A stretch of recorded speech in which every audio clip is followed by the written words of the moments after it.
What is your name, Mr. Dope America?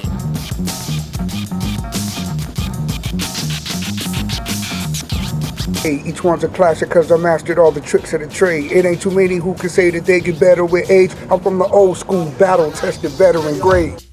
Hip-hop scene was really growing in Milwaukee. At this time, we're like the first generation of hip-hop. It really just hit hard in Milwaukee probably about 83, 84. Milwaukee, especially when we were growing up, it was a true music community. We worked with each other, we battled each other. We loved each other, we hated each other, but it was a true music community. And I really big up Milwaukee because we were doing things. You know, it wasn't, at that time when we was first starting off, it wasn't violent. It wasn't about us against you in the worst way. It was more about us against you in the way hip-hop, in the positive way hip-hop can do. What's cracking, people? It's your man DJ Wolf D here, formerly known back in the 80s as DJ Def Easy D. Of course, I am here to discuss the very first record project that I ever recorded, which was, of course, me along with my guy Rap Master B, song called DJ Politician. Boy, oh boy. Both myself and my man Rap Master B, aka Bruce Marshall, we were both going to Washington High School at the time. I had just started to really learn how to DJ, and I bought my first mixer in January of 1985. Literally, this is how this record came about. He just called me out of the blue one day and was like, "Hey yo, I need you to grab some records with some scratch tracks. We about to go to the studio and record." And I was like, "Record what?" What they, like I said, it literally, the phone call just came out of the blue. There was no advanced preparation for this song and this recording or anything. So we went to the recording studio of Johnny Mills, Mr. Johnny Mills, who had the recording studio in his home over there on the east side on Buffalo. We go into Johnny's studio, he drops the beat, he drops his vocals, and during the little chorus hook break parts, that's when I just pulled out random cuts and scratch tracks and just got my cutting and scratching on. But while I was recording the scratches, the tempo of the song in regards to the drum beat that he programmed was kind of slow, so I asked him to speed up the tempo so I could cut better. I could actually cut better to faster tempos. So he sped the tempo up a little bit. This was after he recorded his vocals. I laid the tracks down, and of course, when you speed up the pitch, obviously your voice, the pitch of your voice changes too, and it goes higher, kind of like Chipmunk style, like Alvin and the Chipmunks. After we sped the pitch up and I laid my scratch tracks down, Bruce, Rap Master, he was kind of like, yo, I kind of like the sound of my voice here. He raised the pitch of his voice and he's kind of sounded like a little cartoon character or something. I don't know, but he was like, yo, Johnny, I want you to keep it like that. Keep it at that tempo. Keep the pitch up there. We kept the pitch up there, so in case anyone's ever wondering why his voice kind of sounds like that, that's not his natural voice. Yeah, we sped the pitch up on the record. Yeah, that kind of Alvin and the Chipmunks cartoon character sounds of his voice. That was why. He did the classic, Milwaukee thing, threw it up in, in Audi's, Audio Vibe, whatever, got with Mr. Larry K. Miles and and signed a little paperwork, and that is pretty much the story of how the song DJ Politician came together. That song, along with myself and Rap Master B, was on one side of the 12-inch, and another song called Life in General from one of our homeboys named Sergio was on the other side. In regards to cutting cost to, pressing up this record, the two of those guys are like, yeah, why don't we just do a little flip side joint? You have your joint on one side, we have our joint on the other side, and this name that they came up with was Ice World. So that's why it says Ice World at the top of the record on both sides. Once again, I started DJing in January of 1985. That's when I bought my very first mixer, which was the realistic, mixer from Radio Shack without the crossfader on it. I was using my mom's old little component set, the joint with the turntable and the 8-track tape and the radio on the front to get my first little DJing experience on. And one of the things that really hit me hard was seeing all of my fellow local area cats coming up with this, in regards to the whole music and DJing thing. Of course, guy like Doc B, DJing all the King Kenny, drill team competitions, and hearing his mixes and Fresh G's mixes and guys like that, on the radio, on WMSC, on WNLV, whatever. And then we had cats who started actually making their own records. I even remember Attack on the Wax Part 2, they actually had a live guitar player. And of course, the list goes on from the B-Day Rocks, releasing the Fat Gold Chain record, and of course the story behind that. So now we got the controversy thing cracking off, for the very, very first time, like in a major way, like a major artist stealing a Milwaukee artist project, so. Yeah, I said all this stuff was very, very impactful for me, and I was taking it all in, like, oh, okay, so now I see how important copywriting is and all that type of stuff, so you don't get your music stolen. I see how important the production aspect is, the engineering aspect. So, all these cats releasing all these records, I was just taking it all in. I was eating it all, from a big picture standpoint, so I could learn how to do all this stuff myself one day. Audio Vibe Records on 23rd and Capitol Drive was one of the places that not only DJs but just consumers went to get their music. There was a guy that was a buyer. His name was Larry K. Miles, and he knew everything about all the new releases. Back then, the music was independent. We're talking the 80s, so he was the buyer for the store. We thought the guy owned the store because he was right. because nobody else knew anything. If you had a question, you went to Larry K. Miles. So the dope thing about it was we all went there, bought all our 12 inches in the beginning of rap. My first 12 inch I bought was Planet Rock there in 82. So it just says a lot about how long we had shopped there. What I remember about Audie's is whatever the new records were that came out for the first 2 weeks, Audie's had them on sale. Usually the records was like $7.98, something like that. And for the first 2 weeks, they were always like $5.98. So you would always go in there and get the newest new records for the lowest price, and then it would go up after a couple weeks. And there was like three Audies. There was Audies on Capitol. There was Audio Vibe, which was on Wells, 24th and Wells, and then there was Audi's One Stop that was on like Fond du Lac and North.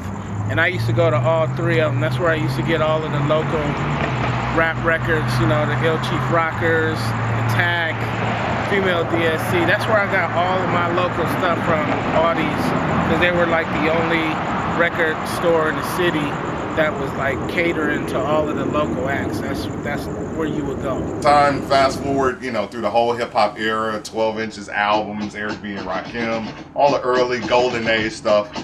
By the mid 90s, I'm working in radio, and I think I was working part-time at V100 at the time and part-time at GCI in Chicago. And I was just looking to get some money, some spare change, and I always wanted to work in a record store. Wow. Knew a lot about music. That's kind of like the people that worked in the mom and pop stores versus the big stores, the mainstreams and the Peaches of the world and Music Land. They were just people who needed a job, whereas the people that worked in mom and pop stores, and even to this day when you go to the smaller record stores, those are the people that know music, the people that have lived with the music, have vibed with it, breathed it. So I wanted to get a job at Audio Vibe. I think I worked there from 95 through maybe 94 to like end of 96 when I started working full-time in Chicago on GCI. Larry K. Miles, in my opinion, was just a catalyst for all of us who was crate digging, all of us who were trying to get in the industry. He was like our godfather. He would sit there and just educate us on what to do next, how to do this. He was very forthright and upfront about what mistakes we were making. And man, I love that brother so much. I love him to the depths of my heart. I would go into Audie's every single day, without question, and buy records, buy stuff, but also let him hear the stuff that we were doing. And Audie's was just, for me, that's why I so miss mom and pop stores, man. I so miss them. Every time I get to go to a mom and pop store, I just love it, because to me that's the essence of new music. It's the essence of getting music out there, man. It's activism. It's musical activism. Audio Vibe was a one-stop, and that's a place where they distribute to different stores throughout the city. And I'll just never forget the UPS truck pulling up to the store and just boxes and like, if you didn't, you know, that was where you went when you realized that mainstream only ordered 25 copies of something because they didn't know no better, you know, and Musicland ran out. So we were the place where everybody came, and because we always ordered enough, like we understood supply and demand in the hoods. Oh my God, the back. I've been back there. The back of the store, man. After I left, Steve Dunbar, who was one of the guys who worked there at the store, told me a story about some Asian guys. I don't know how they knew that there were all these records. There was records, CDs. George, the guy who owned Audio Vibe, did not throw anything out. He was very straightforward, very by the book. He wouldn't sell a promo to save his life. Like if you had a gun to his head and was like, you gonna sell me this white label copy, he's like, well, I gotta die today. He would not sell a promo CD. Like, don't even ask him. You know, like it could be like a holy grail. Like, so I knew that when I found that 12-inch of deep cover, that promo only white label of deep cover that was really, really hard to find in the early 90s before they reissued. I always thought it was never released. Because I was hooked into Epic Records at the time. So for me to be like, how did this get by me? So when I saw that, I knew I couldn't go to George and say, you know, sell me this. He'd be like, Fresh, you need to take that back to the back and just put it back in the box. What am I supposed to do? Right. What am I, when I see those glamorous good to go 12 inches, now those were, they have Audio Vibe stamps on them, so they were actually sold in the store, but they were still just in the back. There was just so much stuff. He did sell a lot of his stuff for a very nice price, but you know, one of the reasons I want to get in contact with Steve Dunbar now, and we Facebook friends, is to find out what George did with all that stuff when the store shut down. Right. So, and most of their employees were very by the book. Like Steve wasn't gonna be that kind of guy. Steve wasn't gonna see a test pressing and take it and put it in the garbage and act like he's taking out the garbage like I was. But I did. I'm sorry. I apologize. I mean, sometimes as a vinyl junkie, as a DJ, you just have you have a klepto moment. You know, don't judge me. Just don't judge me. Audio Vibe, my man Crew, and his pops was something else because he understood what we were doing and how we were doing it. He appreciated it, and he welcomed it in his establishment. So he was giving us as black males opportunities to sell our music, promote our music out of his store. He wasn't really charging a lot of money or nothing like that, man, but he was teaching us the way, basically. So, you know, a lot of us followed that, and we supported the store because Audie had everything. When Public Enemy hit, he had everything. I do have a lot of records, and I have amassed a lot of records, and I would be remiss, is that the word I want to use, to not acknowledge Larry K. Miles, himself, and George, and Audio Vibe, as well as Audie, and the Audie, rest in peace, my man Audie. So you had Audie's One Stop, and you had Audio Vibe. You know, these are, again, we're taking you from things maturing over the years and splits and things of that nature. One was on 23rd and Capitol, one was on like 20th and North, 22nd and 23rd and North. And I think the stores ended up splitting, and I know from having had a TV show back in the 90s called Reality 101, and I remember bringing Audie on because I've always been a spokesperson and a militant representative of hip hop, and I just remember him saying he would refuse to sell music that he thought was degrading and things of that nature. But me and him, we always had like a love and respect for each other. So again, I was raised better than that, and my conscience is beyond that to not give that man his props, and for being a cornerstone in this city for music and introducing me without a passport, without being well traveled, to a whole nother culture. As a DJ, when you went into Audis, everybody's got that Larry K. Miles story and pulling a record off the rack and stuffing it in your stomach and telling you need this. The man sold records, man. He did what he was supposed to do. He was a buyer, a hip hop buyer, house music buyer, and he basically got those records, those local records that you went down there and you took your records down to Audis and got them on consignment or however they worked it out. And they put the records in the DJ's hands. The records that still to this day collectors are looking for and people are paying hundreds of dollars for on eBay. We were going to Audis, and then they changed the name because Audis actually was a spinoff on another record store. It was actually owned by a man named Audi who had another record store on North Avenue. Ah, the memory is coming back. You know, I started off with hip hop with Rapper's Delight. First time I ever heard it. And I think that was 79, 78, somewhere. As soon as it was released, basically, nationwide. And when I first heard that, I was in grade school, I think. And totally blew me away. And no, I wasn't. I was in middle school.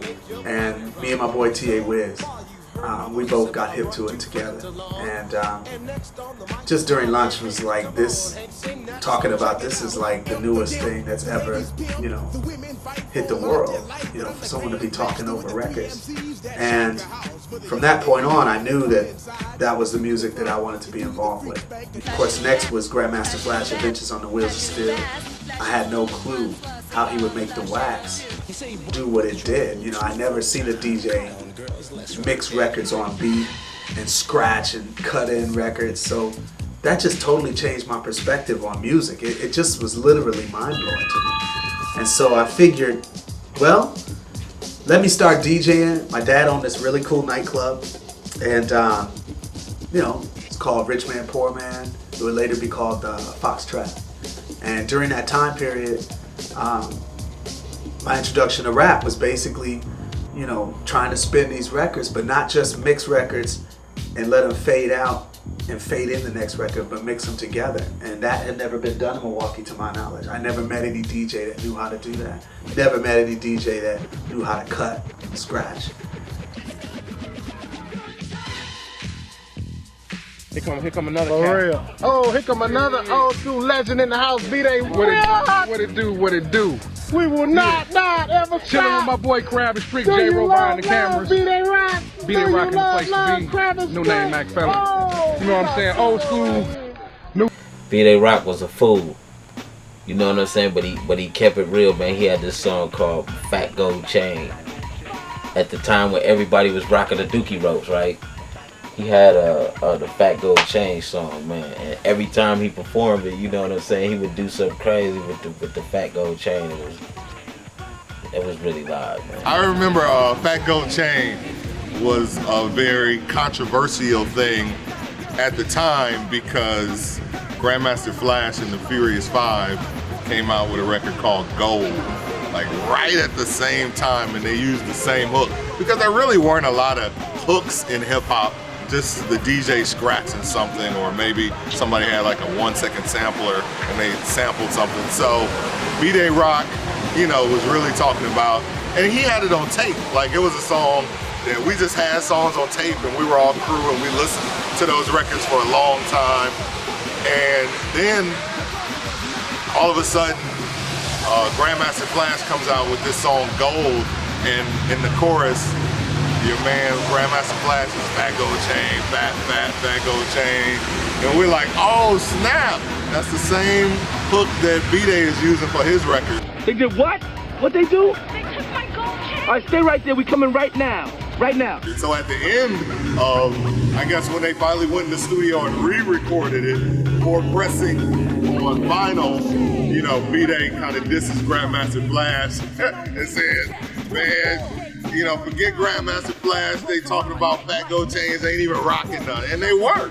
Like, it was so funny because on the cover of the 12ers, nobody in Grandmaster Flash and the Furious 5 had gold chains on whatsoever. Which at that time, it was really a big thing.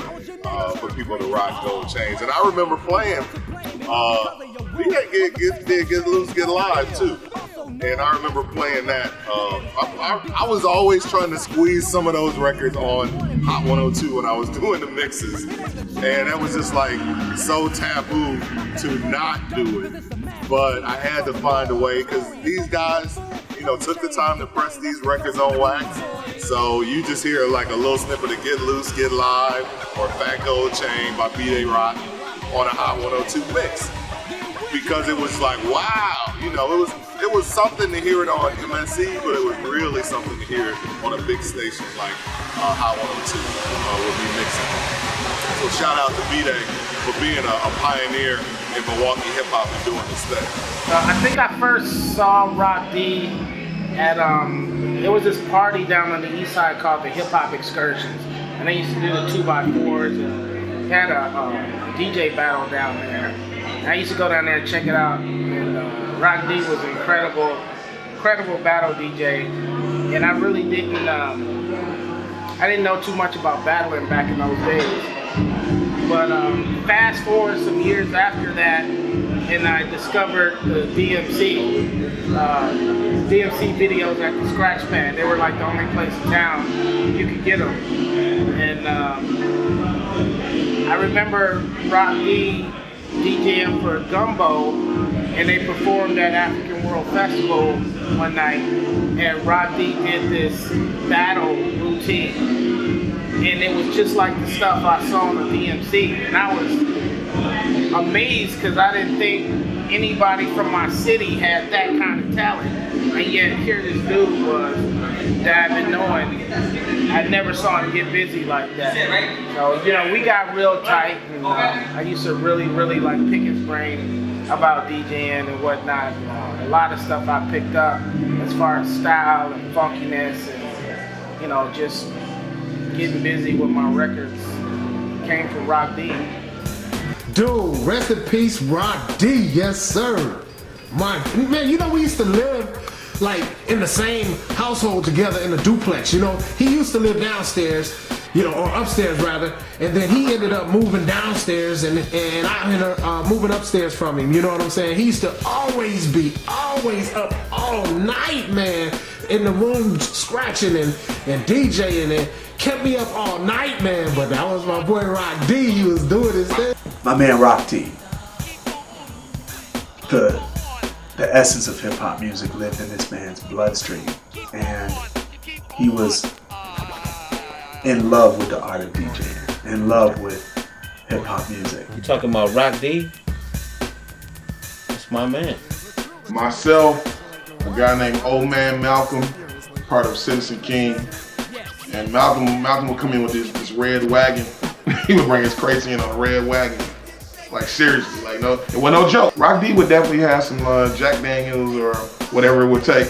And he was just, when you call people a chameleon, sometimes that goes in the wrong way. But I say he was a chameleon to me because one minute, like we played it, and the thing about Matisse, you got a guy with cowboy boots on. You got an east side girl on the east side. You got some east side people with some spiky hair and some earrings and tats, big earrings or whatever. You got dudes in Averex jackets. You got old 2719 GD BL people. They all in the same place. Nobody's fighting. Everybody's vibing to whatever they on. You know what I mean? So I'm playing Wu-Tang Clan. I'm playing Steve Miller Band. I'm playing house and disco. So Rock D would always create his line. So Rock D would do everything from taking his shirt off and twirling around in the air to, I think, I never saw him do it personally, but I think he would have put a bow on and play some disco house and do whatever he had to do to being passed out on the thing. And you're like, hey, Rock, yeah, man, what's up? What's the next record? Just throwing it on. He definitely burned the candle on both sides, ever that went. But yeah, it's a wild dude, man. Definitely miss you, Rock D. Definitely miss you, bro. Rock D will always be in my memory because that Fresh G was such a big part of my mixes and what I did back in the day. And Rock D was a really, really, really big influence in my life as a person. And I'll never forget, I came up from Chicago with my family to be at my family reunion, which was being held in Milwaukee. Of all people in the world, Lando Land was DJing my family reunion. Why? I had no idea. I was like, why is Lando Land here? But he is. So Lando's there, and he's like, hey man, Rock D is having a 40th birthday party tonight at this club called the Highbury. And I was like, oh my God, I haven't seen Rock D in a couple of years. I like to surprise people. That's just like a Fresh G thing, a Mike Love thing. Like, he had no idea I was coming. I found out where this place, the Highbury, was. I went in, and you know, there's pictures that I still hold dear to me to this day. A young lady took the picture. Nobody there knew who I was because this was the new generation of people that go out. And so all of it's like Rock D damn like stopped everything. He's like, this is one of the biggest influences in my life. And you know, this guy was there with me from the beginning, yada yada.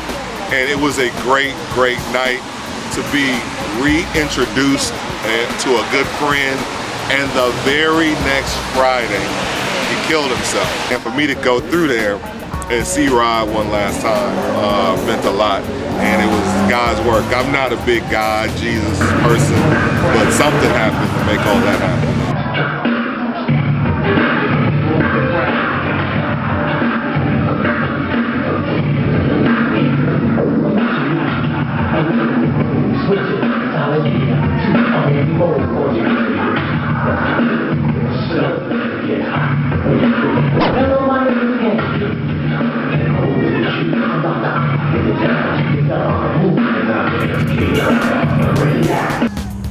Rock D is a great friend of mine. We would have, when I was learning about black consciousness, he was, you know, young mixed guy. And, you know, we talk about black and white issues, and sometimes it get heated, but this cat was a learner. He was a master of mix and fearless man. I was with Rock D on July 4th. We were at a Roots show together at Summerfest. And he was spinning before the Roots. And he brought me out on stage. And man, you know, 5,000 people or so in the audience, and just gave me love. And I just remember where we all started. His kids used to play with my kids. My kids played with his kids type situation. You know, and I was very, man, I can't even really describe it because I was able to spend time with that cat, man. It was crazy. We had an EMC show that we were putting together, and we were going to jump it off at this little venue. And how I found out about it was I was trying to call this cat from the place. Actually, the cat from the place called me and said, Rock's trying to change the date on the show. So I said, well, okay, let me call Rock and see what's going on. So I'm trying to dial Rock's number. And while I'm dialing his number, Strick calls me. So I answered the phone. I said, Strick, what's going on? I said, yeah, man, Rock trying to change the date for the show. And Strick says, I said, I got to call Rock. He said, you can't. I said, why not? He said, cuz, man, Rock just killed himself, this, that, and the other, woo, woo. I said, man, you kidding me, man. I was just with the dude the other day. And, It's just in disbelief. I just kept saying no, no, no, no. I can't even, It's tough because in this game of music that we've been in, I mean, we've lost, for me at least, I've lost two men that I really spent a lot of time with, and loved their artistry and loved what they brought to this world. And T.A. Wiz was one of them, and Rock D was the other. In Milwaukee, back in the day, they used to have this public access channel called MATA, Channel 14. And one day I'm flipping through the channels and I see this show, I think it was called Yo, It's Happening, Yo, What's Happening, something like that. And that's where I saw Def Supreme performing for the first time. And the host of the show was this cat named Too Tough Tony. So we see Def Supreme performing on there, and we had never seen a rap group, like a local rap group on TV before. So we was like, what is all this? And who is this Too Tough Tony dude? We got to get in touch with this dude because he's trying to be on TV too. So they were like the first group that I saw on that show. And so we somehow got in touch with Too Tough Tony, and he booked us to come and perform on his show. But right now, at this time, gives me a great honor and pleasure to bring back, once again, they were on our show in November. They're back here tonight live with a fresh new sound, and definitely together, the one and only Def Supreme singing Let Us Rock. Take it away, fellas. Hey, what's up? I'm DJ Tory T from Milwaukee, and you know, I'm a event producer back in the day, and you know, a music producer and a DJ.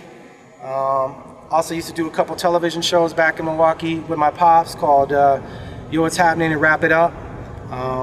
Produced a lot of rap groups back in Milwaukee. Some of them you might have heard of, some of them you might not have heard of, but definitely have a lot of love for Milwaukee hip hop. You know, a lot of groups I produced you might have heard of called Def Supreme.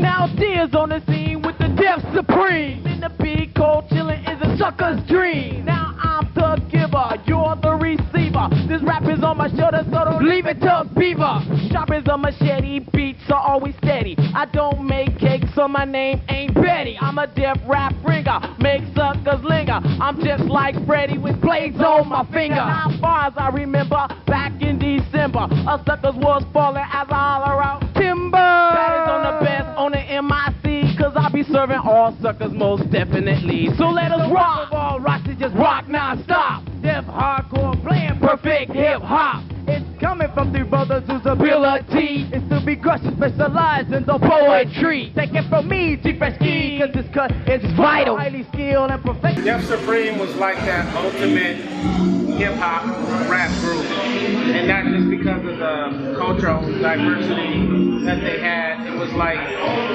they were like the epitome of what rap was at that time. They were always draped in Adidas. You know, the one kid, the Puerto Rican kid, he used to rock the ski glasses and the fat laces, you know what I mean? The Adidas top 10. Them dudes was real cool. And then they had Tory T backing them up, you know, with the beats and the, you know, the cuts or whatever.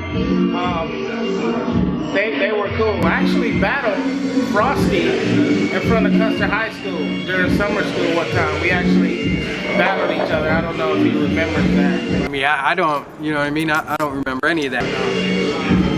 We had like a little rivalry with those guys. All of us went to Milwaukee High School of the Arts, West Division, over there on Highland. And just wound up pounding on desks. If you know, T-Fresh-Ski was sitting next to me in one of my classes, I would pound on the desk and make beats. And so we just wound up all coming together for a talent show at school. And it just so happened that I had a keyboard and I had a Roland Juno 106, I had a Roland 505, and I was making music kind of over at my house. It was cool because we were trying to promote, you know, kind of consciously, you know, people all getting along, you know, because it wasn't all just one race in the group. It was like a couple of white dudes, you know, a Puerto Rican and an African American dude. So we were always trying to promote like, hey, can't we just get along, you know, like some harmony stuff. And so it was kind of conscious on a level, but it was more like, I think some of our idols back in the day were definitely the Beastie Boys, because that's when they first came out, and Run DMC. So we were just trying to carry on what those two crews had already brought into the scene. Yo, back then they used to call me the only white wonder, the real Frosty, and you know, Frost, whatever, you know what I mean? I was in a group called the Def Supreme, and you know, we just we tried to do a lot of things back in the day, you know, that were new and fresh, you know, Puerto Rican, white, black rapper in the group. The Midwest, man, everything, you know, it was the center point of hip hop, and like everything came right there, you know what I mean, to Milwaukee. So I have like a DVD of us performing in Tory's basement, you know what I mean? When he was just banging out the fret, like he was doing the rap rock with the guitar and before Rage and everybody else. So you know, like, and my man still makes beats to this day that's banging. So I mean, it was fresh. We was like the only crew. We were like the boot camp of Milwaukee. You know what I'm saying? Like, of the illest cats. We went to Milwaukee High School of the Arts, West Division, and I used to rap. I used to rap with this group called the Pretty Boys. We had mutual friends, me and Tori, outside of school. You know, but man, you know, it was at T-Fresh Ski.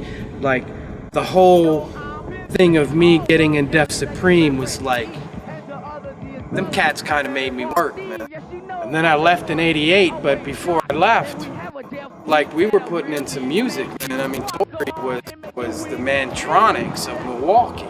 You know what I mean? If you want to talk about beats and hip hop, you know, and you know, that's when KRS-One came out, you know, and the Rakems, the Paid in Full. Like, that's the culture of hip hop, that era. To me, Fat Laces, you name it, we did it, you know, and me and Tori hung out a lot outside of that. So we basically grew up doing everything together, hip hop, whatever, you know, from that point. And then I left in '88, man, and you know, I did my thing. I beat into the suckers and the skeezers, I'm a trick or treat. Cause I will choose, you will lose, you look sad and mad. And to the best of my knowledge, you just been had. It's the agony of rhyme that makes you break like a toy. So don't never ever try to battle this white boy. Yo, T-Tough Tony right here live with Prime Time. I'd like to get some background on the fellas here. We're talking to Dante, right? And Darrell. Yeah. How did you guys get started? We just started at the schoolhouse, started rapping. The best find the best, and we found each other. Oh, okay. All right. Coming on strong. All right. They're not wrong. That's what I like about it. We were in the group. Our group name we were called Prime Time back in the day. We met in the 80s. We met actually in 1985? 86. Yeah, at Custer High School. We were freshmen in high school. We were in classes together. We talked about rapping. I had never done it before. Darrell had never done it before. We decided, hey, it was the in thing back then. It was cool. It was hot. So we decided, hey, we gonna form us a group. I was called Wiz Doc D. Basically, that came from my name that I used when I used to play the arcade games. I call myself Doc, so now I just made up the Wiz Doc D.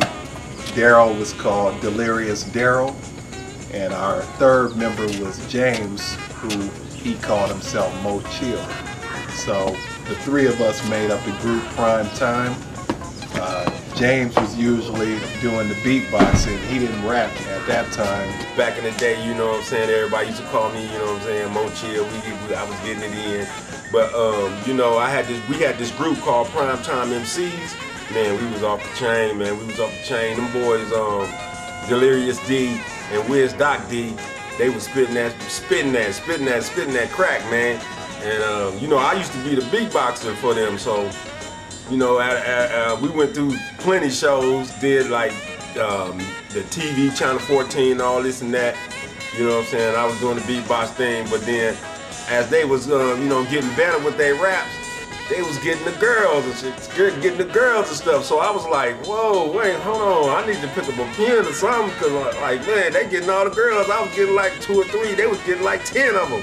So I was like, man. So like a couple months later, I started picking up a pen and I wrote my first rap. And I think I spit it to Delirious D. He was like, hold on, man, that's kind of tight. That's kind of tight. What you did? I'm like, what? So then I went back to Wiz Doc and I spit that little 16. He was like, dude, you can rap, dude. He's like, dude, you should we should all get together and make a song. Remember that contest we were in? I think it was at the YMCA where they actually gave us topics to rap about. And so we had ended up writing a rap about smoking prevention and teen pregnancy. Yep. And so we didn't end up winning that contest, but we actually took that same rap and we ended up being on the public access channel, channel 14. Yep, public Matter. access. Yep. And we got on there and did our little smoking prevention and teen pregnancy prevention. Growing up today is rough, I know it. But everyday people like you and me can all help prevent teen pregnancy. A girl and a boy deeply in love. One looks at the other. They're both thinking of the very same thing that takes you both down. 9 months later, a baby is found. The mother goes insane. The father gets a gun. The brother doesn't care. And now you're on the run for a home, a job, the money in your hand. You need food, so you end up in the garbage can. Back in the day, we were probably one of the first rap groups to be on cable TV. We were one of the very first to be on Milwaukee. there. So we, like Darrell said, they gave us a topic to rap about. We made up those raps, and then somebody had asked us, I don't remember how we ended up on cable, but somebody asked us to do like a public service message or what have you, and that's how we ended up on there. That was crazy. Good times. Yeah. Raised on no income, and you started off with money, now you're just a bum. Who takes the blame? That's how you felt. But before you point fingers, look at yourself. It could have been avoided, I think you know. It would have took 2 letters and a letter spell no. Don't blame it on your mom. Don't blame it on the weather. Don't blame it on the doc, cause the doc knows better. We had groups like Attack, Royal Dynasty, Dr. B. That boy, man, that Dr. B, right, man, he really got me on the DJ thing right now. Attack, Richie Rich, Meaty.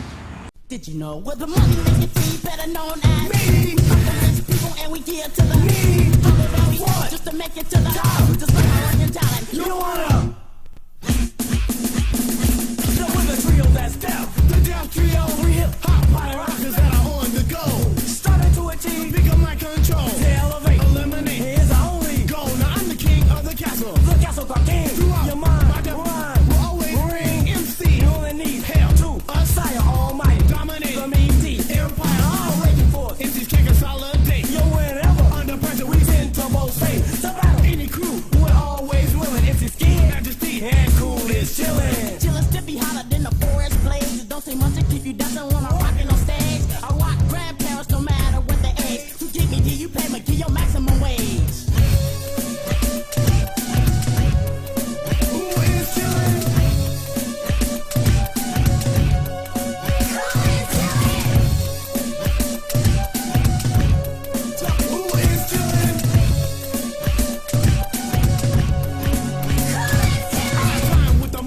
We were, prime time, running around the city, entering as many rap contests as we can, trying to get as much exposure, running around, checking out the local shows, we go check out Attack or we go check out Rock the Flow. I'm gonna get paid for the underground hits that I made. Each one's a classic cause I mastered all the tricks of the trade. It ain't too many who can say that they get better with age. I'm from the old school, battle-tested veteran grade. The Harder the Better is a song, I would say, around the time I first got into actually taking, my raps that I wrote in notebooks and going over to my guy house who had some equipment in the basement, and we actually decided, hey, let's go to a studio, actually spend some money by the hour and record something. It was Marva Recording Studios, East Capitol Drive. I remember, going down there, we would be able to afford maybe sometimes 2, 3, maybe 4 hours at a time. And, Tori would lay down the music and call me into the booth. And that song, The Harder the Better, I kind of liked the little riff, and I just kind of put something together. And back then, rough style battle raps was the thing, and to make yourself known and to make yourself a contender, in the game was, what kind of lyrics did you have if somebody got in your face and wanted to battle you? So the harder the better was definitely something that I put together basically because in high school and out in the streets in Milwaukee around that time, this is how we got our name. Somebody would mention another rapper's name and they would put you face to face with him and you had to bring it. And if your lyrics were harder, if your lyrics were better, that's where we get the harder the better, you know. You would stand out in that battle. You would be remembered in that battle, and the word of mouth would spread literally throughout Milwaukee. Mr. Rock took out so-and-so, you know, and we laid that down, and I remember a day coming where James Farr, he was owner of Marvel Recordings at that time, was telling us he wanted to put a compilation out in Milwaukee. The compilation album was going to be called 92 Miles North of Chicago. That was the title of the compilation. And of course, Milwaukee, Wisconsin is 92 miles north of Chicago. So the compilation was a bunch of Milwaukee rappers. Some of us would make it, some wouldn't. But all the artists that recorded at Marva, their songs would be brought to the table, and whatever this label overseas, all the songs this label overseas decided to use, made it. Well, what happened with that compilation? It didn't go forth as it intended. What happened was, I think it was called some alleyway records in France. They only liked it, Funky Fresh Female song, and they liked it, Mr. Rock song, my song, The Harder the Better. So instead of doing the full compilation, they did a 12-inch with Harder the Better on one side and F to the third power on the flip side. It wasn't A-B, it was A-double-A. Because they liked both so much, they didn't want to call one the B and one the A, so they called it the A and the double A.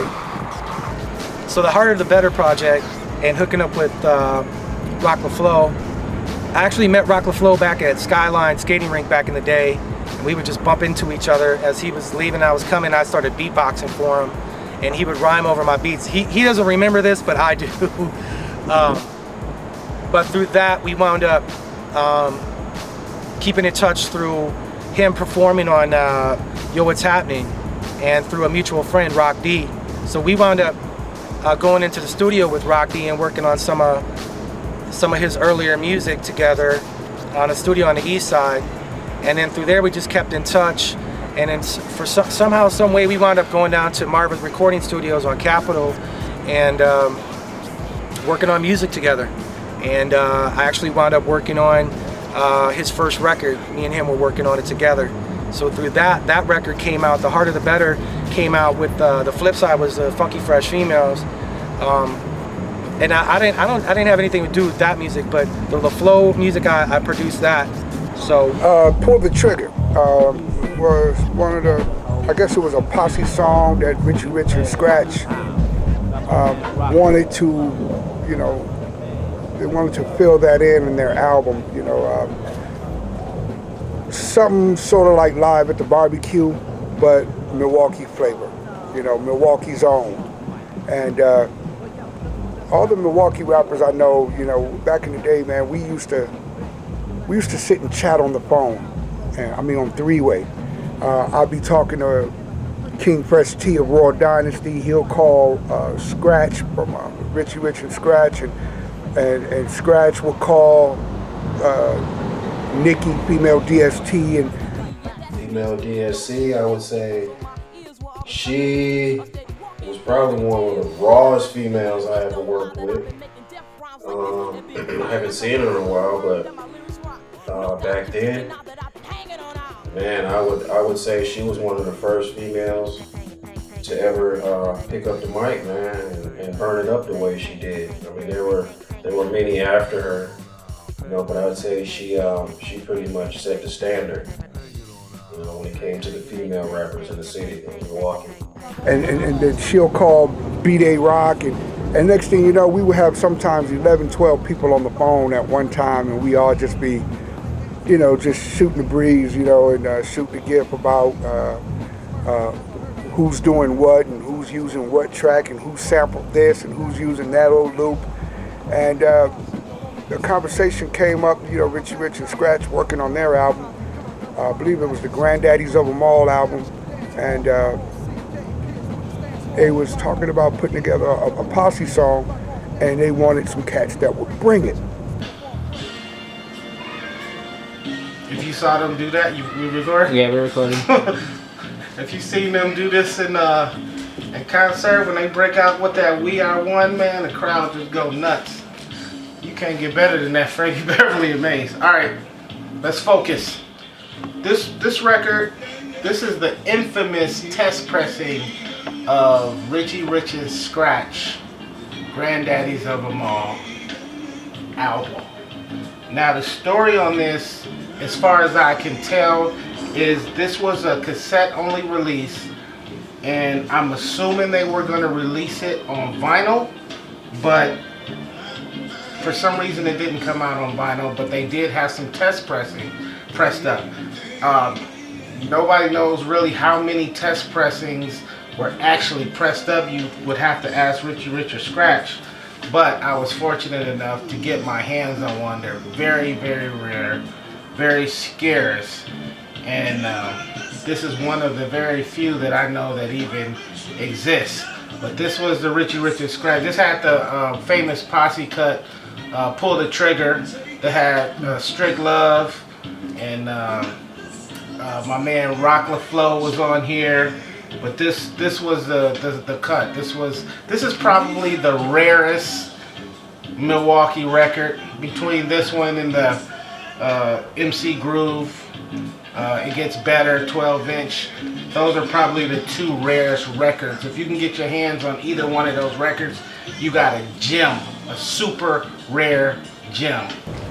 So Scratch said, hey Rock, you know, we got B-Day, we got Strict, you want to spit something? And I was like, for sure, you know, because Scratch, aside from being an artist and a DJ, he was a well-known producer also, and produced a lot of people, like his own stuff and Richie Rich and Scratch stuff, and Female DST, Funky Fresh Females, and some cats that I wasn't too familiar with. But Scratch was a well-known, well-rounded, you know, artist, you know, from producing to DJing to rapping.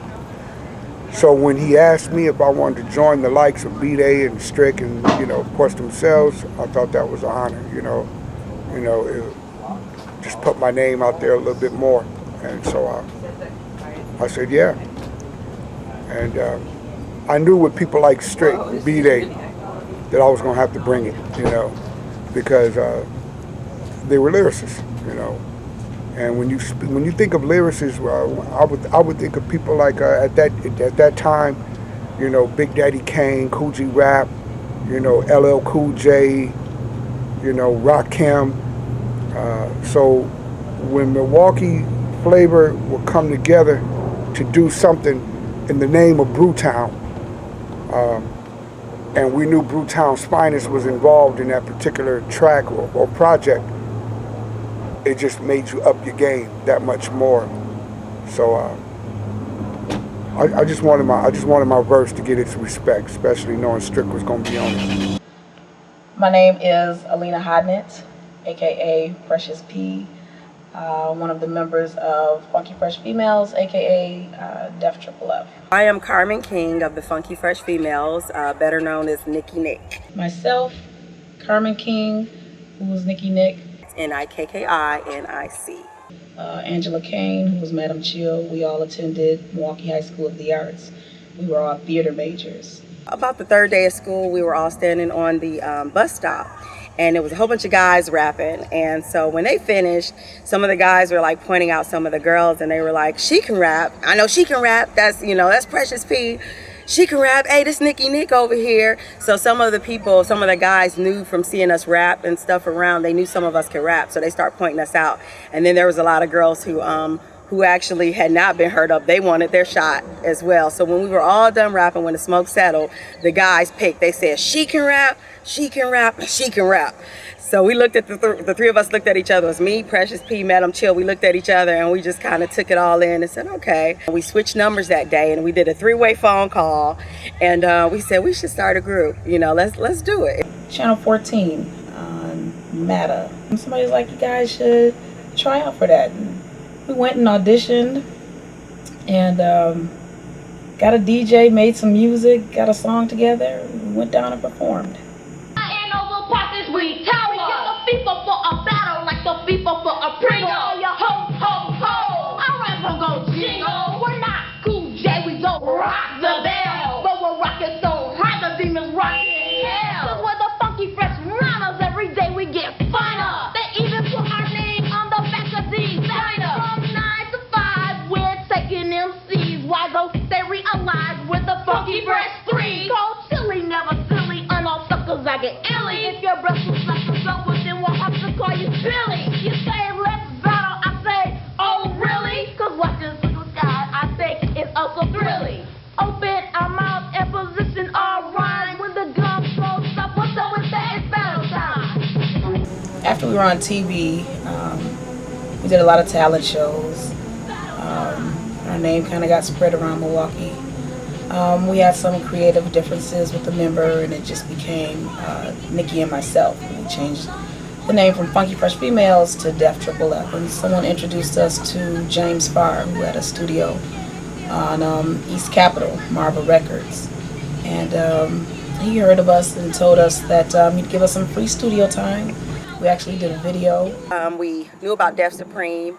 We knew we needed music, and so that's how I think we eventually met Tory T from Def Supreme. He was their DJ. So we went there and we collaborated and goofed around on the drum machine and came up with some really nice beats. I actually see Funky Fresh Females at a lot of the talent shows that were around the way. We'd be a part of it and we'd always bump into each other. So we were always friendly and they were almost like a mirror image of kind of what we were doing because there was 3 girls in the group and the group that I was in, there was 3 guys in the group. So there was always camaraderie among the 2 groups of Def Supreme and Funky Fresh Females. So I wound up working with one of them on a radio drop and we never actually got a chance to get into the studio and work on anything else though. So yeah, big up to those girls. Those girls were something else back in the day. And that's how we ended up eventually getting on the Too Tough Tony show. We did our performance on Channel 14. Lamont Hodnick, Kid Craft, who at the time was part of the group Ill Chief Rockers. So we hung out a lot with him. And back then he was kind of like our big brother. He introduced us to everybody. It was a big part in the success, what success our group did have. Stricky Love and Kid Crab. We met Female DSC. We learned of Devastating Duo, which is another rap group, female rap group in Milwaukee. We learned of, of course, Peachy and TA, and so we just started, learning who was who in the rap game in Milwaukee. And so we just started performing. We started opening up for concerts. All around the clock, each other rock. I'm MC Nikki, in my opinion, out the boy. If you ask to choose, the Funky Fresh will be a choice. We claim victory with the highest score, and when our rhymes are completed, you'll beg for more. Eternal Rock is the title that will bring us to the star. Continuous beat will make you realize that there's only one boss. One win and one loss. You are the spaghetti, and I'm the sauce. Like this beat, I could go on and on, but I'll stop. The only point I want to make is that we are at the top. Eternal Rock, rock, rock, rock, rock, rock, rock, rock. So the album, the way we ended up doing the 12-inch was that same night that we opened up for Troop. A guy named James Farr, he came, he was there at the performance, and he says, oh my God, I've been watching you guys for a few years, y'all are good, I remember y'all when y'all was on Too Tough Tony show, and y'all been doing open up for concerts, and you guys have been performing and winning contests, and he was like, I really like you all, and I really want you guys to work in my studio. So we were like, ooh, studio. This is the first time we had kind of been invited to work in somebody's studio, and then he said that he wanted to do an album with us. So that was just really exciting for us to do an album. So we ended up doing a 12-inch. The name of the song was called Black by Nature, Proud by Choice. People, they seem to forget that the first person on the earth is pure black. Now we're back by popular demand, giving due respect to the motherland.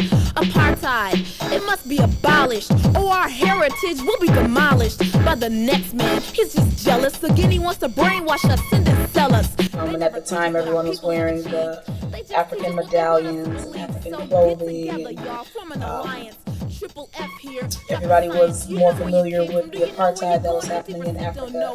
So that was kind of a help with that movement, and that's how that particular record was made. I went to number 3 on the top 40 charts overseas or something like that. We ended up hearing, so that was really, really, really cool. And that's how we ended up on Wax. People would always try and start rivals with other groups. So we never met the Binky Girls, but there was always something in the air where, you know, people would try and put us two together. Devastating Duo, people would try and compare us to them.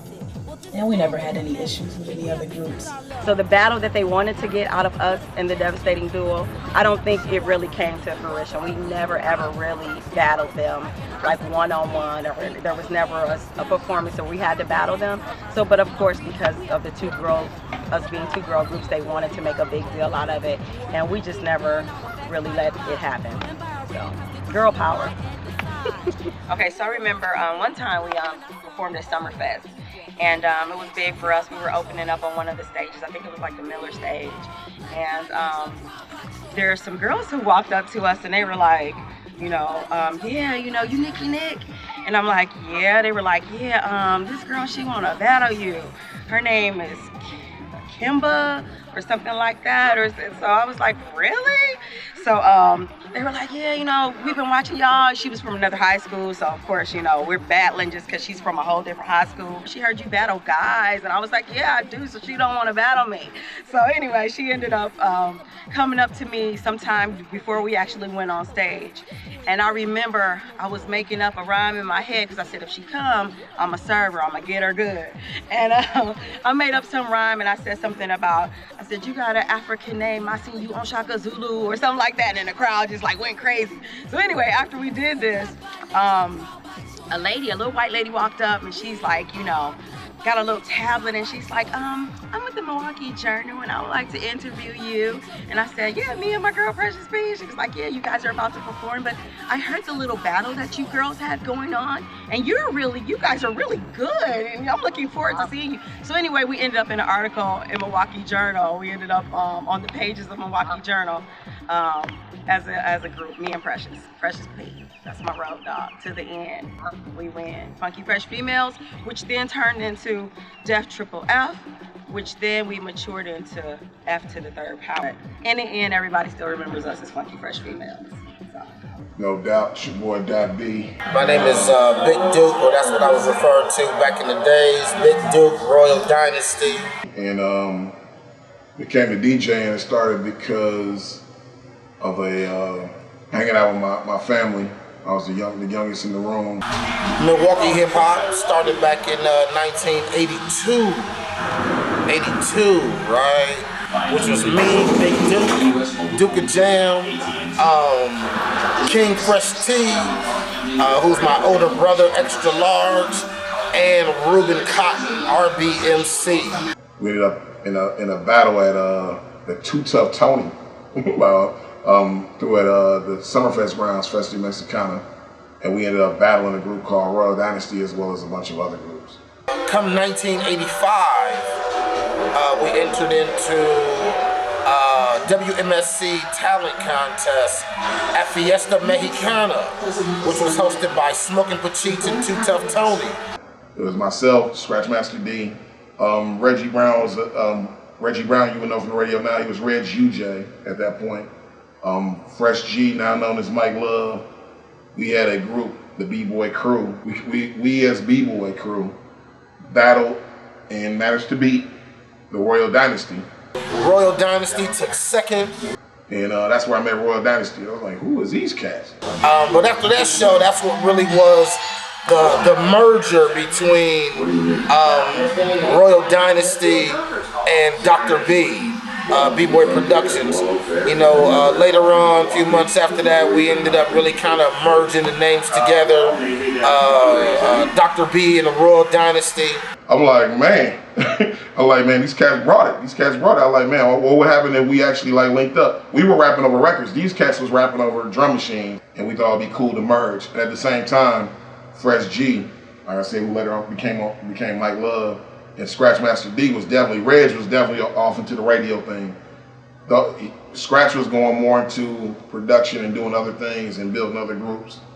And I think Fresh G was definitely about to do that too. He was basically about to go on that radio thing. So that was kind of my way into getting into Doc B's crew and getting into B-Boy crew and all of that. But I always wanted to, my heart was never in rapping. So when Doc left the quote unquote disbanded B-Boy crew, he started working with Royal Dynasty, and that's when Strictly on the Record came out. We won the battle in '85.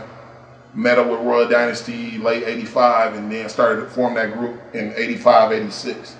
So I'm bringing in a more hip hop thing, and they're bringing me more into a street feel. And people thought it. Now they had a friend of theirs who I say came into a little bit of money, and basically we was like, well, we got to put this on. We got to put this on wax. So we ended up making cassettes and wax of the infamous Royal Dynasty Brewtown hip hop label. We decided to make a 4-song EP, and I think the one that gets the most attention for us locally or in the MC circle would be Strictly on the Record. You've been bugging me for something new, so here's a cousin rap that I call part 2. 225, about 6 feet tall, guaranteed to slam when I play ball. A bad motherfucker, yes, I love to brag, and let there be no confusion, I am not a fact. So all you little punks, you wanna touch my ass? They'll be sweeping up your body like broken glass. Now ladies in the place, let's The interesting thing about the record, doing that first record, it was really one of the first times we had been in the studio. We got together, produced by Dr. B. I really kind of helped co-produce a little bit, messing around with a few beats, but not really as much as Dr. B. It was a diss record. This is really what went down. This is really what went down. 86. We getting in the mix in 86 and got together with Attack on the Wax. Went over to Todd Thomas's house, Attack on the Wax, sat down and was working on music because we were working on a couple tracks together and about to do a show together. Speech, back then known as Ty Peachy Thomas, had a group called Attack. We battled against each other, but he had a group called he had an organization that was called the Fresh Walking Family, which the umbrella held all kinds of female DSC to DJ Blade. He had that group, Crab Strict. I mean, it was a hard-hitting group. What happened, the story goes like this. So when we got a hold of our drum, which was called the Sequential Time, we had it meatied up with a couple of boss pedals and things of that nature. We don't know what we're doing, but we're doing the best we can with what we got. They decided to help out Todd, who happened to have more resources, I would say financially, as well as he had a bigger group, and they decided to go ahead. I was apprehensive because our record wasn't out yet. I was like, dude, we're trying to make a record, so how can we give out our resources? We took our drum machine over there, but that particular day, there was an event going on that we all wanted to attend, so we left our drum at his studio. We ended up getting the drum back, but when those guys had released the album, you know, it was quite a few of the albums and songs that they did that had same drum patterns and beats that was on our drum. You know what I'm talking about? So that's really where the beat started at. So according to the Royal Dynasty, the word got back to me that he took the cartridge for a song called My Car. But he also was like, oh, what's this? What's this? The same way anybody would say, if I had an 808, you had an 808, you got it down, I'll be like, oh, what's this? What's this? What's this?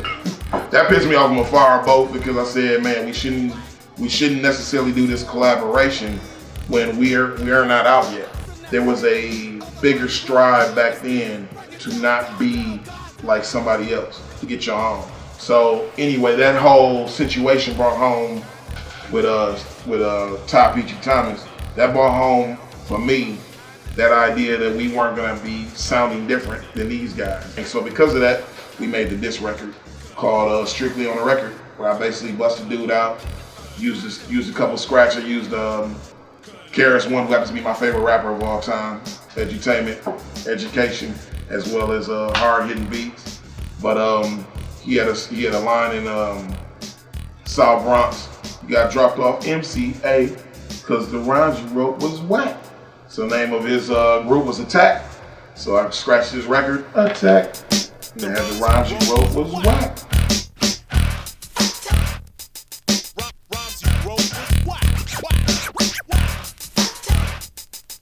The rhymes you wrote was whack.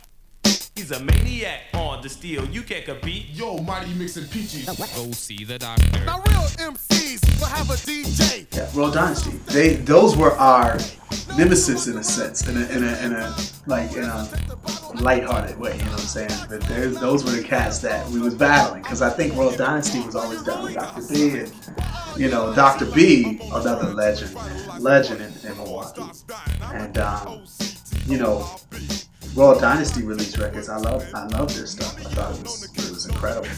We know that the whole dissing thing was very, very popular, you know, throughout hip hop. So back then in the '80s, you know, with Royal Dynasty, you know, Doc B and the crew coming out with the diss record to Attack, you know, it once again it made me say, wow, like cats in Milwaukee are doing the same thing that you know, we can do the same thing these cats in New York. You know, all these other guys are doing, you know, quality records, you know, the diss records, having fun, poking back at, you know, forth at each other. You know, we were both two groups coming up, really trying to make some things happen at that time. So, you know, it was a diss record put together, and that's really what it was. Just really let the whole city know and let everybody know what was going down and what really happened. According to my sources, this record still sells overseas to people who like the underground. And I'm very proud of it. I'm glad that we were able to. I'm glad that I was able to still be cool and support Ty Peachy Thomas in his later endeavors and as Arrested Development and Speech, the solo artist. But I'm also glad we stood up for ourselves instead of saying, yeah, this is BS. I'm glad we took what we saw and grew up on in New York, or saw New York doing, and did it for ourselves without bloodshed. You know, was there any ill feel towards my man? No, it's just part of the game.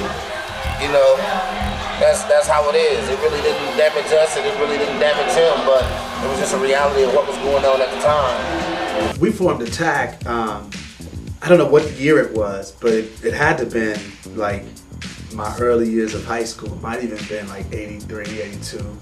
You know, I think it was an idea that I had basically to get my boys and start doing rap records. It was me, my boy T.A. Wiz, my boy Special K was his name back when we started. It was us three. I knew we wanted to just sort of be like a mixture of UTFO and Run DMC, I think. That was sort of our vibe. Our first record was Attacking the Wax. We did, I don't think we pressed 200 copies, maybe 100, 200. That was our first experience, amazing experience, because we was in a big deal studio, you know, Tracks 32, I think we recorded that in Wisconsin.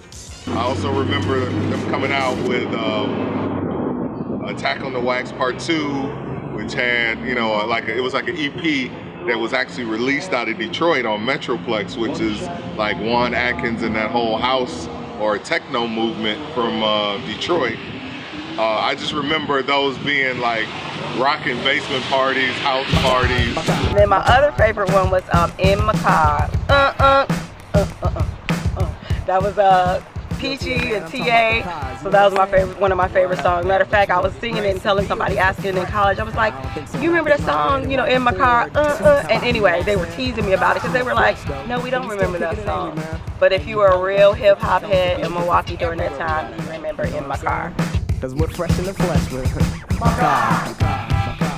no. Later, once I started my own label, VU Records, and my own movement, Fresh Walking Family, which was Attack. I may forget some people, but Attack, 2020 Boys, MIDI, Female DSC, people, DJ Blade, you know. But anyway, long story short, you know, 2020 Boys was just my boys. And to be honest, they wasn't really rappers per se. They was just, you know, my boys. We used to hang out at school together. My man D Griff, heavy set cat in the group, came up with this dance he used to called the Burger Bounce. The Burger Bounce was super big. The parties rocked with this stuff. I mean, Milwaukee felt the love. Like, Milwaukee embraced this music. It wasn't just stuff we were doing in our closet. To Milwaukee, that was our music. That's one of the few records that still live on to this day. That people was rocking the Burger Bounce. People was rocking DJ Blade Drop of the Bass. People was rocking MIDI and Coolest Chillin' and, you know, Attacking OX. This stuff was being played at the parties. I always just get a smile on my face when I think about the Burger Bounce. It's still a dance I love to do at the parties and the old school events. That to me is the scene. That was like the amazing part of it. We're all high school kids and we're making history.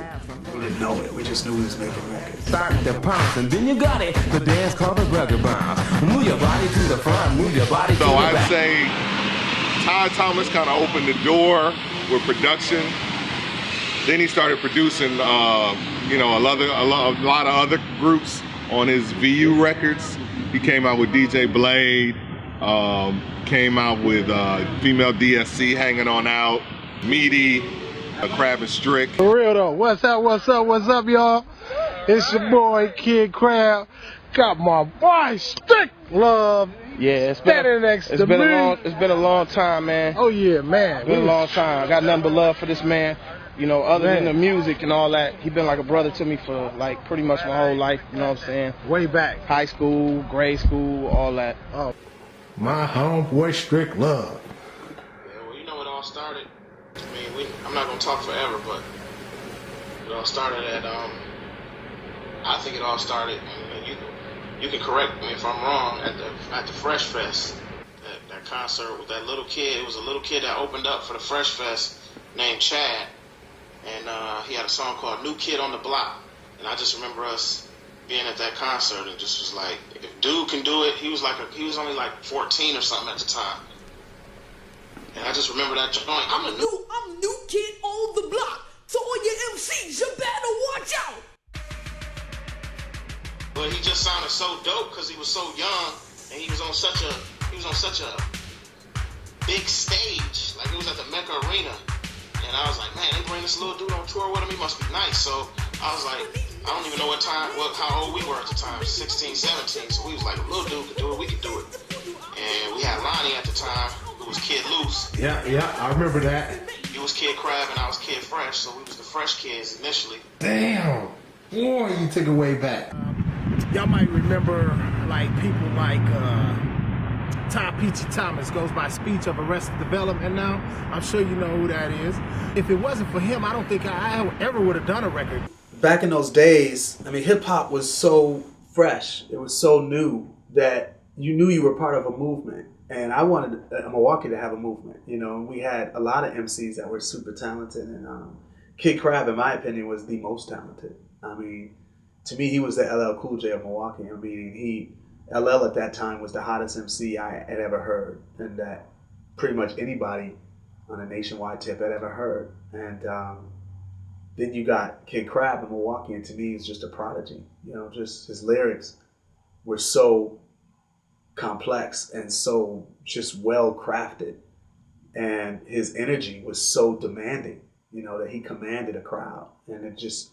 When he came in the room, it was like LL in that scene in Crush Groove when he comes in the room with Run DMC and just shuts the place down basically, and everybody's like, "Okay, you're signed, you know, whatever, you know, you're the man." That's how it was with Crab, and I used to record beats in my bedroom, you know, in my house, and Crab would come out. We would you know, made beats. I forget the first record he did. It seemed like it was about a woman. I'm not sure though. But anyway, we recorded some of his first stuff. To my knowledge, maybe his first record that he ever put out, recorded, I mean, was produced by me. But I forget, to be honest. But it was definitely an amazing experience because Crab was like, still is a talented cat. You know, he still does music very well. But when he was starting, he was just a prodigy. These dudes probably were the coldest at the time.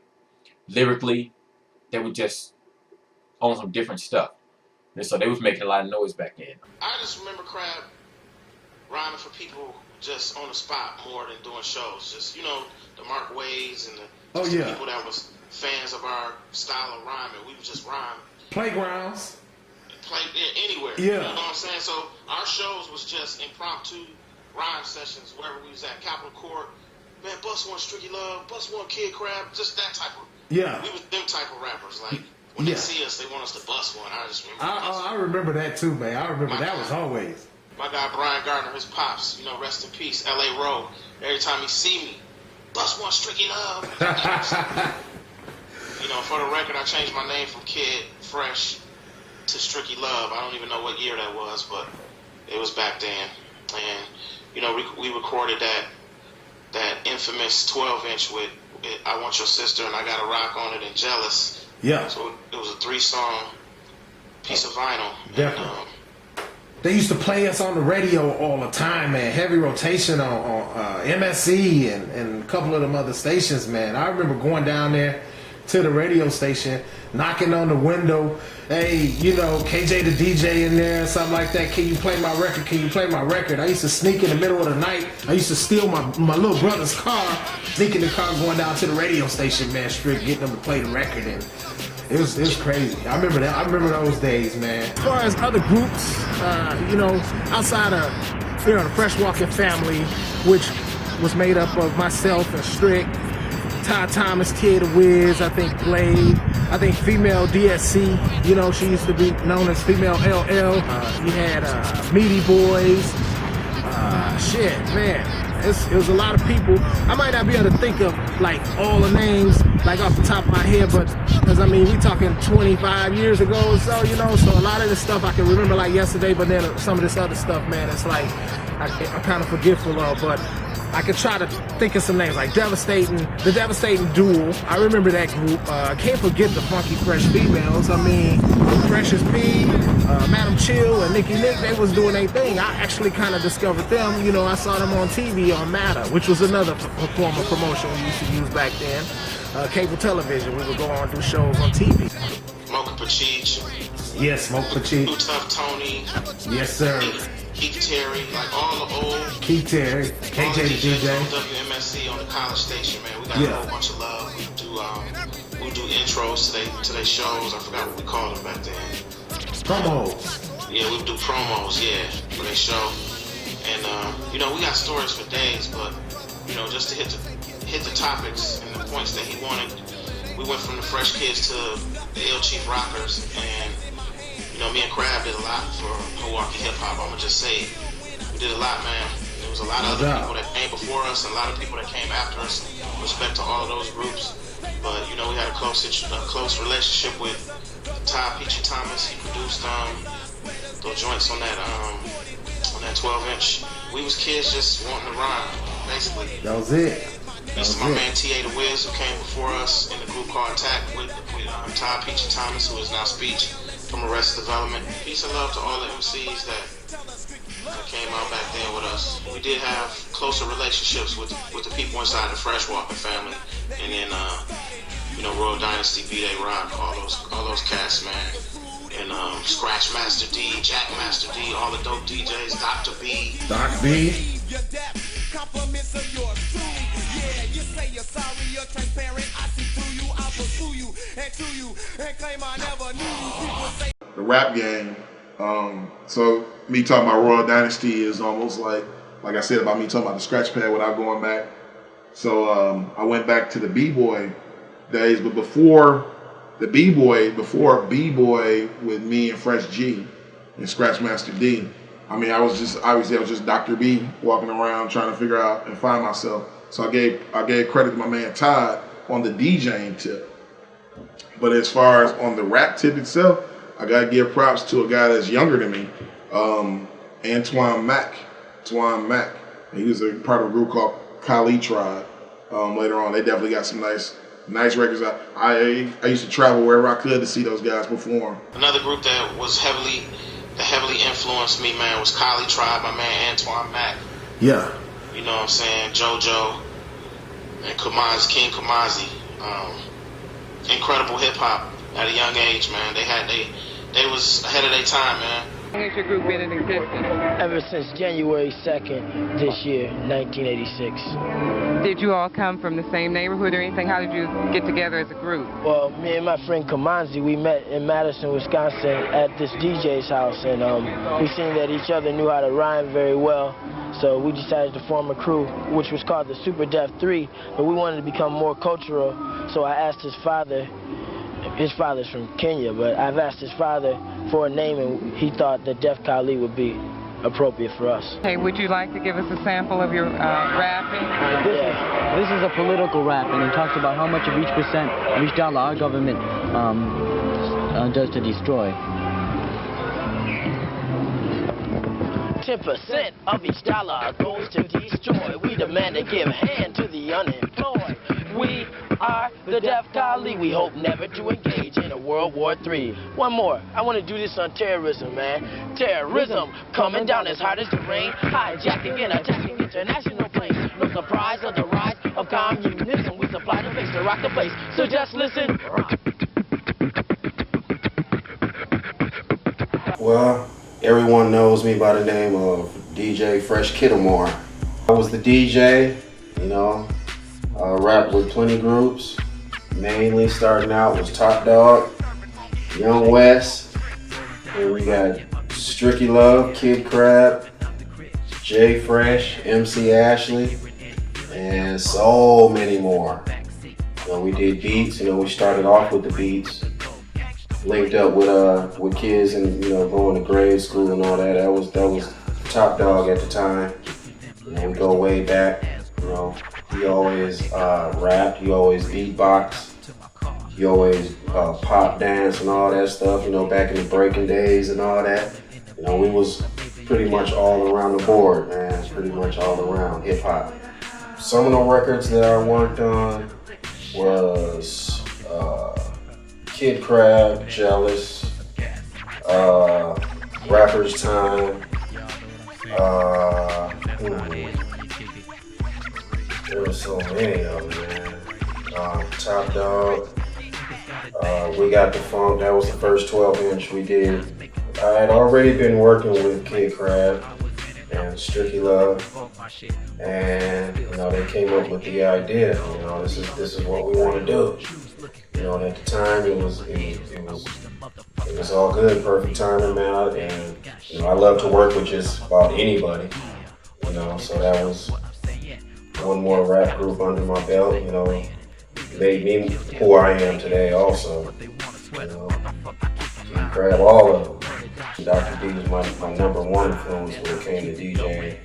But listening to Speech and actually seeing him work and on the tables and all that, that was probably a big motivational push for me in the beginning. As far as the mixing, track recording and all that stuff, I'd say he was the one that pretty much put me on that level right there. My right hand man, my roadie, it was DJ Blade, myself, DJ Thief, there was Rock D, Crafty. That was Ampo beatboxing back in the day. Well, we all used to get together in my basement and just have sessions, man. Just have sessions, all night. Just sometimes be 4 turntables, sometimes be 6. DJ Blade was one that was always. He was one of my guys that was always there. Yeah, looking up to DJ Blade. Shout out. So the year is 1986, African World Festival, Milwaukee. There was a rap contest. They had like the first round the day before, and then they picked like the top 10 groups to come back the next day. And after the rap contest, Attack was like headlining the whole rap show. But it was an amazing day because there were some really good groups. The group that won first place was Meaty, the cats from King High School. Two-Tone came in second place. I can't for the life of me remember who came in third. Prime Time, my group came in fourth, and then this kid named Disco Danny came in fifth place. And a big crowd out there, a lot of people. The ones that really took that show that day was Two-Tone. And they won second, but they should have won first because they had the whole, black-white thing going on, if you will. They had the crowd. It was kind of gimmicky, but in a good way, in a real fun way. And they had the crowd. Meaty ended up winning. They brought a lot of people with them to really cheer them on, and they were really good. But in my opinion, Two-Tone should have got first place, and Meaty, should have played somewhere else. But yeah, that's when, they kind of introduced themselves for the world. And I think they ended up, getting signed, speaking of Two-Tone, getting signed and recording and going to California, hanging out with Stevie Wonder and all them cats. Derek Evans, one half of the group Two-Tone, aka D.E. Fresh. My partner at the time, Ricky S. Started back in, we met in 85, we started rapping together, 86, 87. We was in high school at the time, I was a year ahead of him. We had known of each other, but I think we might even battled against each other a couple times and, kind of clicked at the same time. You know what, we might be good together and getting everybody else, and that's just kind of how it worked out. I remember, it was in the library one day, I was just messing around writing some raps, handed it to Rick. A couple hours later, we was passing in the class. He hands it back to me with his part. Just went on back and forth throughout the day. End of the day, I think that was the birth, actually, of We Are Two-Tone. They were running these spots on the radio for this rap contest at Afrofest. And I didn't even tell Rick at the time. I just automatically signed us up for it. Because I knew he was something that he was going to want to be down with. Went home, took an old Ice-T break, looped it on the cassette, back to back. I think I did it for like 4 minutes straight, and it just happened to turn out like perfect. Called Rick up, was like, dude, I got us in this rap contest. We're down at Afrofest. We'll be coming up like in a couple of days. Let's get out. So he was like, cool, bring me the music. Brought him the cassette, he listened to it. It was dope at the time, or so we thought. And right away we put the lyrics to it, and it just clicked. It was like magic. And it was our first time ever running through this run. We was hitting on all cylinders. But we thought we was gonna win. We actually took second place. And again, which was cool because that was really our first time ever doing something like that. So I mean, just for everybody else to see us for the first time, it was cool enough for us. Because after that, everybody really knew who we was. So it really didn't matter. Our group, Prime Time, took third, if I remember correctly, and Disco Dave took fourth place. And the cool thing was the group Attack, which was like the hometown hero group, they were actually headlining the show. And that's when the My Car record that they did had first came out. So after the whole battle, they performed, they did a performance and did all of their hits. So it was a real cool day, when I think back, a lot of Milwaukee's, hip-hop royalty were all in one place at that particular time. So right after the show, we go backstage, we high-fiving, because we knew we just killed it. We knew we killed it.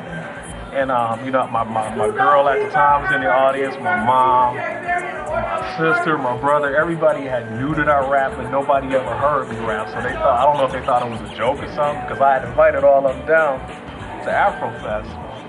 So we just kicking it backstage, talking a little bit. So we finally decided to go out front where everybody was at. And before we can even make it out to the front, there was a guy who was kind of waving us over. He was kind of over in the back, leaning against like this drink stand thing. And he was like, hey, look, don't make a big fuss about this because I don't want a bunch of people running up to me. He was like, I really, really like what I seen. Y'all was clear. I can understand every word y'all said. Y'all weren't swearing and none of that.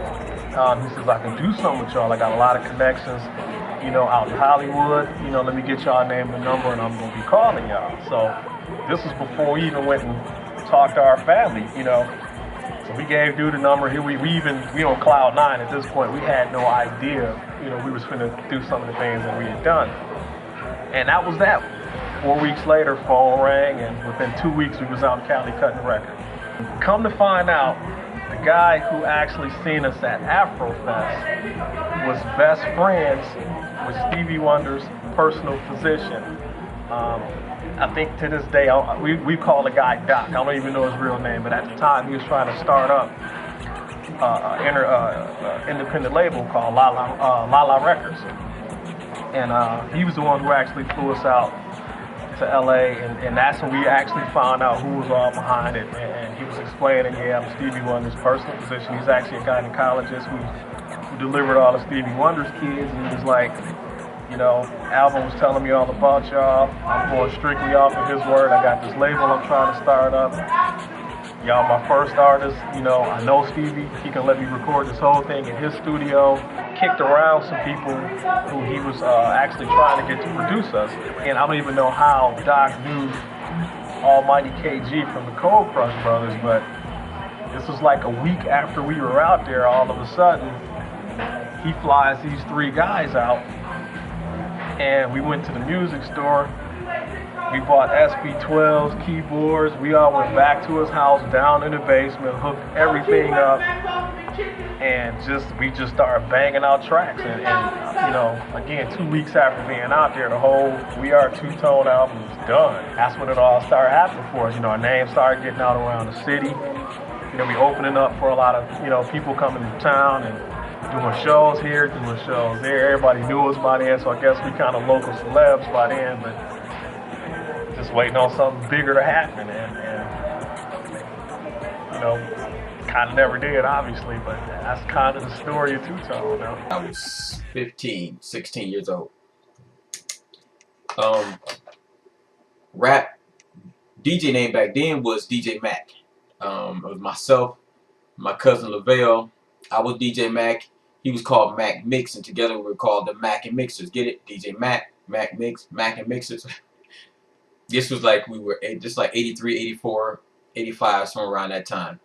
The group we eventually formed with was a group called MC Groove, which consisted of Chris Tolliver, which was AC Watts, and Marvell Mitchell. We called him Donnie back then. And it was DC Klein, AC Watts, DC Klein. We formed MC Groove. First record that we made was in 1986. It was called Def Rock. MC Groove featuring DJ Mac, which was myself back then. You know, I lived off of like 44th and Center. And Chris went to Washington High School, which was right across the street from where we lived. And I had just moved in the neighborhood. Met Chris, and we kicked it from there. I mean, our first day, like first couple of days we moved in the house, myself and my cousin Belle, we just get kicked out of one house. Got my mom evicted from one house. The second day we was at the other house, we set up all the equipment on the front porch and just blasted the neighborhood, DJing on the front porch of this new neighborhood. That's how I met Chris Tolliver. He lived right across the street. The Tolliver family was a big family in the city, and a lot of people knew of him. And he came over. We started kicking it from there. At that point, he saw a DJ. He rapped, and eventually the group was formed. Eventually it was four of us. It was myself, Chris, Marvell, and my cousin Belle, who was in the group. But Belle, we was silly. He worked at the time, and we didn't like the fact that he couldn't come to practice enough. But he had to get his money. He was like 15, working like a nursing home or something like that. But he had to get his money. But so we ended up kicking him out the group per se, and it was just three of us: myself, Chris Tolliver, and Marvell Mitchell. MC Groove. Some of the other Milwaukee records that people might not be up on was like this King Richard, the first 12-inch. There was Slim, the Roller Skate Jam. Of course, you had the new MC team on Converse. That was a big song.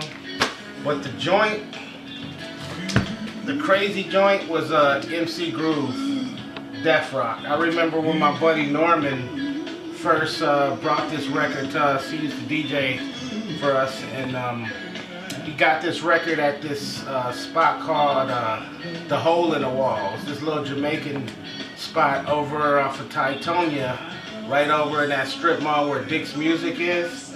And he brought this to me, and I just remember we was all kind of tripping off of how the scratching was in it. Because the dude who scratched on here, DJ Sherman, actually went to Custer High School with me. He was like an upperclassman, but I always, used to look at dude and be like, yo, I got that dude's record or whatever. And we liked it so much, the Death Rock, that Norman actually changed his name to DJ Death Rock, just so he could scratch this record on like some of the songs we used to make. So that's a really, really rare record if you can find it. And this is actually the test pressing for it, which is super rare. Orange label test pressing. That took me years to find this one too. This was like 1985, 86. We formed that group. I just remember us in the basement playing around, going over some stuff, and I used to make beats actually with the turntables. I'm making my own beats. This before we had a drum machine, any of that kind of stuff. But Donnie mentioned that he knew a guy. I think the dude's name was Lamont, if I'm not mistaken. He knew a cat who could make beats. And we was like, okay, cool, bet. And so we went by his house. He played this beat for us. And we had this idea for Herman Monster as a theme. Doom, doom, doom, doom, doom, doom, doom, doom. And we already had the song put together called Death Rock. Went by the guy's house. He played this beat. I'm going to be real honest with everybody. I hated that beat. Oh, man.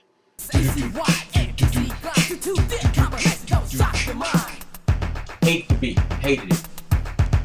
But hey, we making a record. Who am I to complain? I don't know how much this dude charged us for the beat or whatever. I don't know if we even charged back then. But we ended up going to the studio. The studio was Cornerstone. Everybody went to Cornerstone back then. We were actually the second group in the city to do a record. The first group was Attack. Todd Thomas at the time. They called him Peachy back then. He had a group called Attack. He was the first group that had 12-inch out. To my knowledge, maybe somebody else got some other information, but to my knowledge, he was the first, and we were the second group. And originally, we were supposed to have been down with his crew.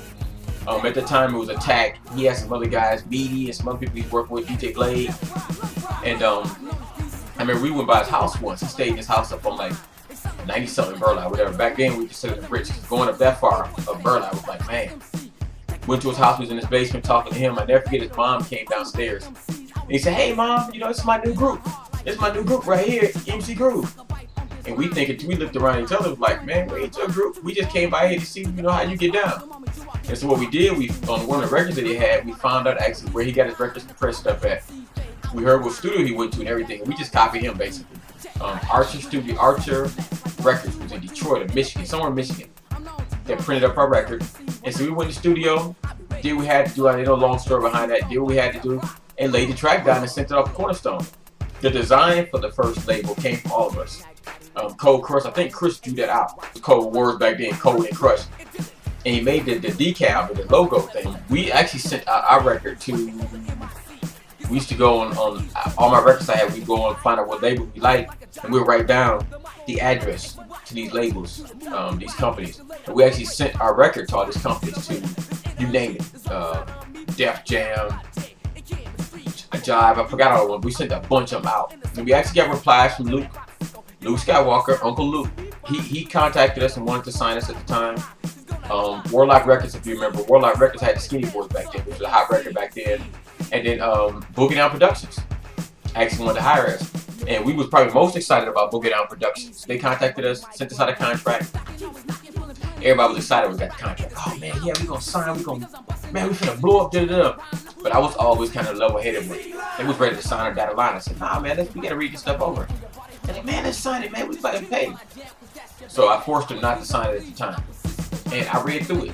I literally read through it pretty much line by line. And they had a clause in there that they talked about signing us to a 4-term deal. And mean, 4 term, if you're young in your mind, you thinking 4 years. He basically was telling us that we're going to be signed to them for 20 years. And then, you know, I said, man, we can't do that. We ain't going to be locked into them for the 20 years. So we turned that contract down.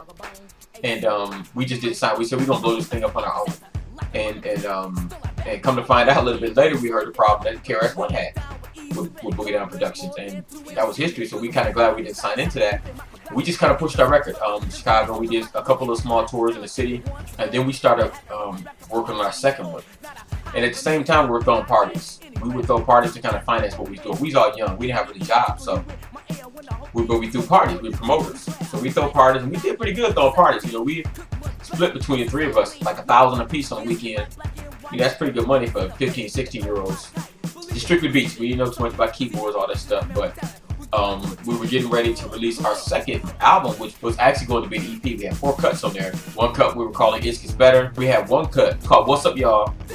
What the fuck's going on? That was the name of it. And it was call and response. What's up y'all? And the crowd would say, what the fuck's going on? What's up y'all? That was like our call and response song. And that was going to be a hit to us back then. We had the slow kind of let it flow. Let it flow. One of those kind of beats. Boom, boom, boom, boom, boom, boom. One of those kind of beats for 808 sample, and that was nice. And went to the studio. Now this next studio we went to, it wasn't Cornerstone. Cornerstone was real cheap. This was called Maurer Brothers Studio. They were charging like $90 an hour. And back in 86, 87 at the time, that was money. And Marvell and Chris had a habit of, even though we were in the same group, they were constantly competing against each other. Constantly. I'm like, man, we in the same group. Stop it. You know, but they were always bickering, arguing. Them cats were always at each other's throats. I just got tired. I got tired of the argument. I got tired of spending money in the studio, and it wasn't going anywhere at the time. You know, and it's just like, you know what? So I just left the group. I said, man, I'm through. I'm through. Yeah, I broke the group up. You know, sometimes I think back on it and say we could have did it. We had a nice EP that was coming out with 4 nice cuts, some original stuff, different music. So you never know. What's crazy is this was a joint that MC Groove recorded, and it was released behind their back, and nobody knew about it for like 20-some years until this guy on the internet contacted me, and he told me that this existed, and I said, no, they only did the 112-inch. He goes, no, they did another one. And so the next day he sent me a picture of this and an MP3. It's entitled It Gets Better. And from my knowledge, the group didn't even know that this was ever released until several years later. So this is a super rare record. I paid like $300 for it, but it was a good buy. I just wanted to thank the Milwaukee people because it's amazing. Amazing journey. I'm sending this one out to everybody in the Midwest, all my peoples in my hometown of Milwaukee, Wisconsin. Yo, listen up. To all my peoples down with my crew and all the other folks in the city of Brew. Hey, here's something that you probably never knew, is that I always had love for you. And still do. To all my peoples down with my crew and all the other folks in the city of Brew. Hey, here's something that you probably never knew, is that I always had love for you. Yo, here we go. Yo, it's about that time to represent my section with no ifs, ands, or buts, and without a doubt, no question, here to represent to the fullest degree. USAWI, Milwaukee. First of all, sending shouts out where I reside. The hood, my favorite side of town, yeah, the north side. And of course the ghetto's what they try to call it, but on the real, yo, I wouldn't trade nothing for it. From the North Line projects to Capitol Drive, my hood was never dead, it was always live.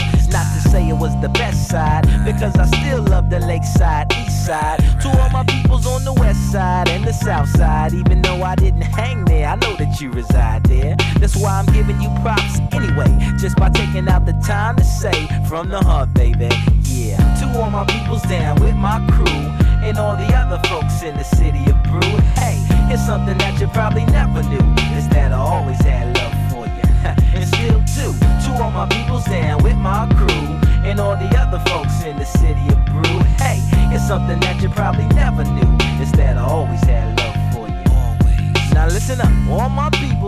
out of town. Cause in Milwaukee, Mother Nature likes a straight climb. Sticky and hot in the summer, crazy cold in the winter, and even in the springtime. You better get a snow shovel on standby, cause we get snow like Cali gets drive-bys. And if you see somebody jumping in the lake, don't even trip. It's just the polar bears taking a dip. Now check it. Reminiscing about them old school days, the double C's and Sunny's on Broadway, and all my favorite DJs from 82 and 83.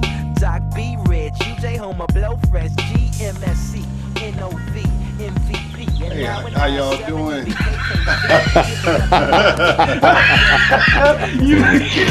This just reminded me of.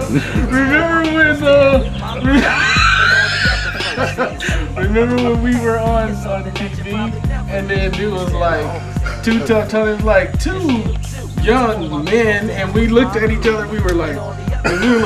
Here's something that you probably never knew, is that all